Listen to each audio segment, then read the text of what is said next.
Okay, so by now you should have verified that all of the surface normals for your NURBS patches are facing outward and not inward. Now, while I was going through and cleaning all of these up, which was a lot of fun, and you guys are lucky that I didn't actually record all of it because it was just slow and boring and tedious, I did notice a little mistake that I had made earlier and decided to make sure you guys got to see me fix it. And that is that up here on the tops of the shoulders, I have a couple of patches where, as you can see, the spans don't line up. So I'm going to need to get those rebuilt. So let's go ahead and go to Edit NURBS, Rebuild Surfaces, and I'll reset my settings. And because I don't have my script running, we're going to have to do this the old-fashioned way. So right now we have a 5x6 patch. So let's make this into 5x4 so that everything should line up, and we can rebuild both those simultaneously. And all is good, so that takes care of that. You can also come in here and switch off wireframe on shaded. It looks like our seams got a little bit off, so just to be safe, we can come in here and grab all of these patches at the top. We'll run an extra global stitch on them, like so. So edit NURBS, stitch, global stitch, boom.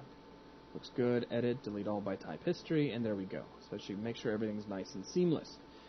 So, from here, in this video, we're going to start actually doing the conversion. We're going to start bringing everything over to polygons.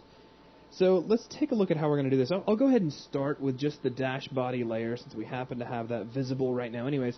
And before we really get rolling, it'd be nice if we had a clean workflow set up. I'd like to be able to see exactly what's been converted and be able to flip back and forth with no headaches. So, what I'm going to do is come over here to Panels, I'm going to come over here to Layouts, and we'll grab two panes side by side. Let's make them both perspective views. We'll shade this one up. Let's start hiding things we don't need. We don't need cameras, so let's hide those away. I don't need the grid over here. On one side, I'm going to hide out polygons. On the other, I'm going to hide out NURBS surfaces. So as we tessellate, objects will start appearing over here. Okay, so let's start off. Let's go to Modify, Convert, NURBS to Polygons, open up your options, and immediately reset your options. Now, let's take a look at these. First off, we have Attach Multiple Output Meshes. We are not going to use this, so ignore it. It's not there. There you go. Next, we have Type. So let's switch it over to Quads, because we want a nice, uniform, quadrangulated mesh when we're done. We have our tessellation method. I'm going to set this to General. Just because we have spent such a long time making sure that all of our NURBS surfaces are nice and uniform from one piece to the next, that if we switch this over to General and use per span number of isoparms, that means we're going to be taking each individual span of our polygon model and turning that into a certain number of polygons. If we go about it in this way, all of our polygons are going to line up nice and neatly along their edges, so that we still get a perfectly quadrangulated model from one piece to the next. We don't really need any of the secondary tessellation controls. This direct tessellation we're going to be doing on a per span basis will work great. Now from here, it's up to you to decide how many polygons you want. The default number of 3x3 will actually work pretty well for just about everything but the tips of the fingers, and it's actually really easy to round out the tips of the fingers on your own. I'll even show you how. So for now, we'll go ahead and leave this at 3x3 for the U and V direction. Just keep in mind that something interesting is going to be happening right up here where we go from a certain amount of detail to half as much detail. So make a mental note of that. We're going to run into that here in just a bit. So for starters, let me bring this down. Again, we're leaving the settings here at per span number of isoparms on both U and V. Number U and V are both set to 3. Let's shrink this down so that all I have is an apply button. You may be asking yourself, why don't you build a shelf button? Well, the reason is that I may have to come in here and change these settings out from one operation to the next. So anyways, let's click apply, and we end up with a nice polygon finger over here. And you can see the very tip of the finger is a little bit blunted, not too major. But if you wanted to fix this, all you really need to do is hold down Shift, right mouse, and grab the split edge ring tool, and you can grab like a couple of extra edge rings. Just drop them in kind of close to the base and then pull them forward, like pull one here maybe, and then tug forward a little bit. And really that's all there is to it. You start to round things out. Now the hard edges that you see, don't worry about those because we'll be cleaning those up at the very end when we soften up all of our surface normals. So that's how you would fix the fingertips. I won't be doing that on each and every fingertip. It's just kind of a quick example. So let's go ahead and click apply, and apply, and apply. You can see bits and pieces of the hand coming to life over here in polygon mode as we go. Now, what you can do, if you want to speed this up so you don't have to go patch by patch, which I know is a little bit of a pain, you can grab all the way up. Make sure you don't grab the fingers. You already did those.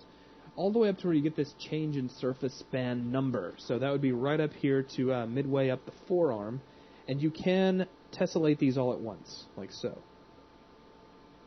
So as you can see, all of the spans and whatnot are lining up cleanly across the polygon model. We haven't really lost too much detail. We haven't lost enough detail for me to really worry about it anyways. Based on the type of model you're using, of course, this is a very cartoony and smooth model. You may want to increase the number of tessellation you have in U and V. Such as down here, we could have made this, like 6x6 or 4x4. I mean, you can play with this and go back and forth until you see the amount of tessellation that you want. What I typically do is I will grab areas where I know there may be problems, like the fingertips. I'll tessellate those areas first, and then see if I really need to add detail across the whole surface, or if it's something like here that I can work with a couple of quick modeling operations. In my opinion, if you can work with it and fix it fairly easily, then don't increase the poly count across your entire model just to compensate for it. Now, while we're here, let's go ahead and fly over to the other side of the model. We can grab all of the patches right up to midway on the forearm, again where that change in number of spans takes place, and click apply. So now we have both of our hands tessellated over. You're also going to notice, though, that in between each of the polygon patches, you have these nasty seams. Don't worry about those just yet. That is something that we're going to be handling a little bit later on in the workflow. So for now, just keep your mind on getting everything converted over to polygons. Okay, so from here we are to an area where we have half as much detail as we had before. What we want to do is actually boost the amount of resultant detail that we will get so that everything still stays seamless, and we have stays seamless, thank you. So everything will be able to merge together cleanly across the entire model. So let's go ahead and take our number U and number V, and we'll just double these. And again, it's only because we're running into half as much detail here.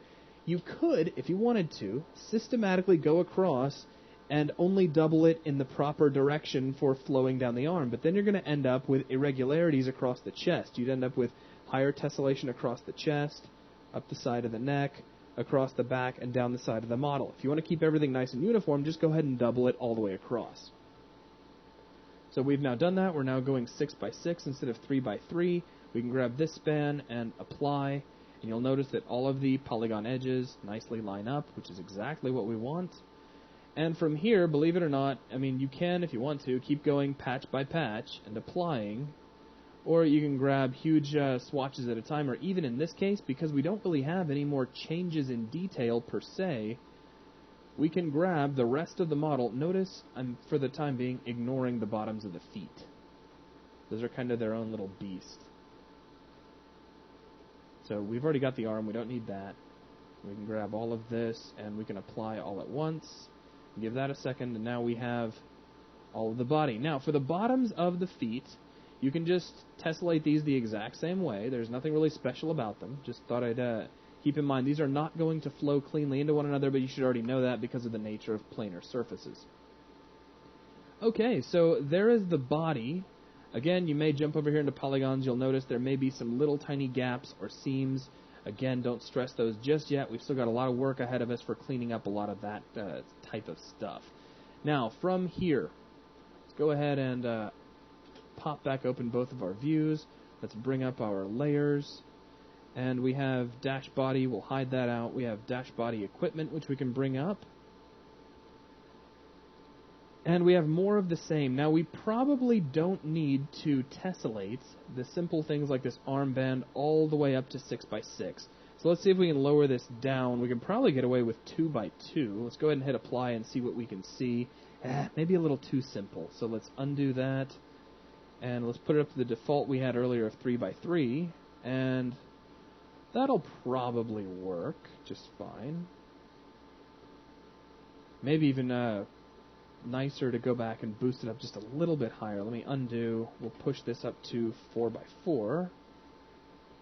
And I'm liking that. So we'll go with that. It's nice and smooth looking. And grab the opposite armband and pop that on. We have the belt, which we can probably just assume will build up to the same amount at 4x4. Also, you'll notice that on the belt you've got the little fillet and the buckle. Go ahead and just build those in. So 4x4 in this case will give us some nice smoothing.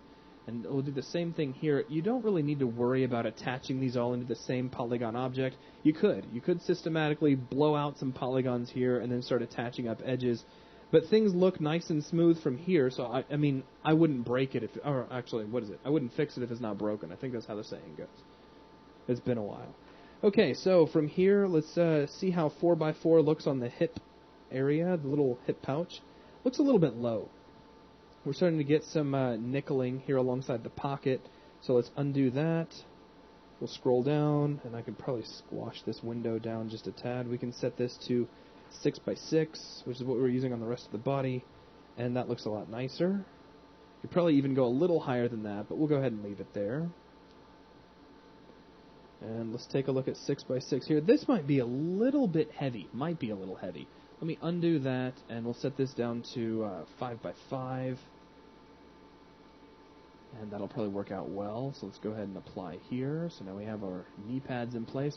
We got those little tiny buttons on the side. I wasn't going to forget those. You could just leave these as NURBS objects, because chances are you're just going to stick a shader on these. But if you want to, go ahead and convert them. Let's bring this down maybe 3x3. Probably more than enough. Yeah, that'll work. And we'll come over here to the opposite side and do the same thing. So there we go. And looking good so far. Let's go ahead and hide out the equipment layer, as that should be all for the equipment.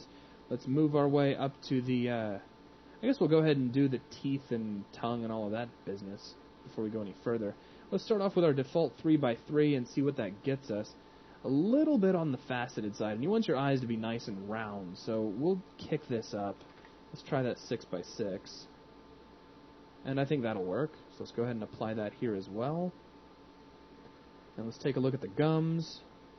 6x6 really tessellates those. That might be a little bit high. So let's try 4x4.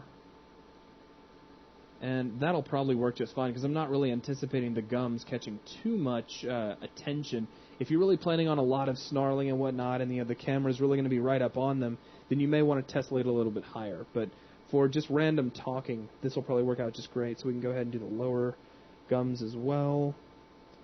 Let's take a look at the teeth. Now at 4x4, this is what a tooth looks like, which again I think is going to work out fine for us. That's probably just right. You can go higher if the teeth are going to be a focus. Now I'm going to undo to get rid of all the teeth. And we'll select all these guys at once, like so. And we'll click apply, so there we go with some teeth there. And let's grab the tongue and take a look at that. Here's what the tongue looks like at 4x4. That should be more than enough detail, so we'll go ahead and leave that. Let's hide away the teeth and eyes layer. Let's bring up the head layer finally. And we do want all of this to be nice and contiguous, so let's take a look. Probably grab some of the more complex areas, like maybe all of the patches around the eye. Or even the ear might be a good example, because whatever it is, we're going to be using the same setting across the entire head. So there's 4x4, and wow, that's detailed enough to see everything. So let's check over here at the eye. And actually, I think that would work out just fine as well. And for the nose, yeah, I think 4x4 will actually work out great. So if you want, you can just undo any sort of tessellation you've done at this point. You can grab the entire head and tessellate that to 4x4. And there you go. So with that, your entire body has been transferred over to polygons. What I would do now is I would come in here, and you can't really nest any of your layers, so to speak, the way I would want to. What we can do is grab a new layer, and we can call this dash polys. And save that. We can grab everything over here and pop it into that layer. And there we go. So now we have the ability to switch on the polygon objects. Ooh, I was forgetting something. What was I forgetting? Anybody? Anyone? Under the equipment, did I ever get the vest? I don't know if I did or not. I don't think I did. No, I don't see it over here, so clearly I must have avoided it. So let's get the vest. Woohoo. So let's go back to modify, convert. Let's bring up this, and yeah. So everything's still set to general, quads, 4x4. We can test that. Grab like an area right across here, and that looks like 4x4 will probably work out just fine. So we want to make sure everything stays uniform. Let me go ahead and switch off everything but the equipment. We'll just grab the entire vest and we'll tessellate that to 4x4 and give it a once over. Make sure that the detail that you put in is coming in okay, and it seems to be. So there we go. So now I can bring up the rest of the dash polys layer, or I can grab this and we can add over here to it, and now everybody's all in one thing. And that's about it. The only other thing you could do, and this is kind of up to you, I'm going to go ahead and do it, but it's like it all depends on how easy you want to be able to select everything later on, is instead of having a dash polys layer, you can break up the exact same layers that you have before into various like copies of these layers in polygon mode. Now what do I have here in layer 1? I think that's just a dead layer, so let's delete that. I can create a new layer, and we'll just copy off our existing one. So we'll do poly, do poly, and then dash head. Let's put an underscore there on the poly so it's a little easier to read. And let's see, let's come down, let's add another one, and we'll do, layer 1, hi there. We'll do poly underscore dash teeth, tongue, eyes, and save. Let's take this guy and we'll do poly underscore dash body equip. Alright. So now it's just getting everybody associated with the proper layers. So we can grab like all of these guys, and we know they go in the equipment layer. So go to poly dash body equip and add selected objects. Let's get all the poly layers down here if it'll let us. So middle mouse drag these layers to kind of organize things a little bit. Alright, and we can probably hide those out to make things a little easier on us. So now we can just grab patches at a time. Make sure you don't grab anything on the body because you don't need it. And we'll add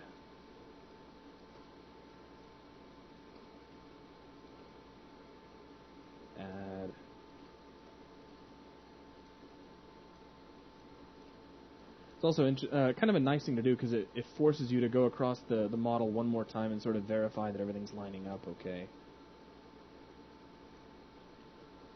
And add those to the layer. All that's looking good. So now we go down to the dash body layer, which will grab all of these patches. So poly. Did I even create a poly dash body layer? It doesn't look like I did, does it? Huh, interesting. Oh, you know what? I killed out the dash body layer earlier. Oops. Well, let's come back over here to the NURB side of things, and it looks like I just deleted the layer. That's okay. I'll fix that up here in a minute. We'll go ahead and grab layer 1. I'll rename this to poly underscore dash body. And save. We'll pull this down here. That's what I get. We can hide out the rest of these guys, and then let's create a new layer over here that I'll just call dash body. It'll save, so we'll add this guy. There we are. So now everything's nice and clean back up. Alright, so let's see. Dash body for polys needs all of the following patches. No big deal. Looking good, so we'll add all of these guys. There we go. Now we're on to the dash head. So we'll start grabbing patches. Make sure you don't grab the teeth or the tongue or the eyes. And let's see, dash head we'll add and make invisible. Woohoo, looks like everybody got added to that. So if you see that, go ahead and empty the layer first thing. And then we'll re-add over here.